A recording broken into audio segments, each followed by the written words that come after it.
यहाँ आओ मेरे साथ। तुम्हारा दिमाग खराब हो गया क्या?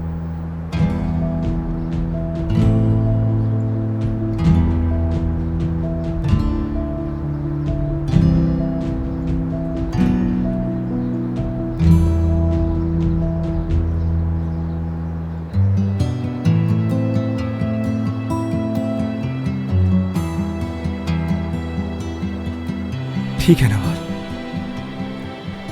सब खत्म हो गया। तुमने सही कहा था, मैं तुम्हारे काबिल नहीं।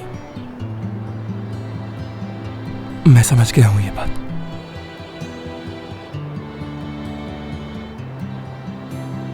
चलो अब मुस्कुराओ। कभी नहीं देखोगी मुझे अब, कसम खा के कहता हूं। हम दोनों के लिए यही बेहतर होगा कि तुम्हारे मुंह से नहीं सुन सकता।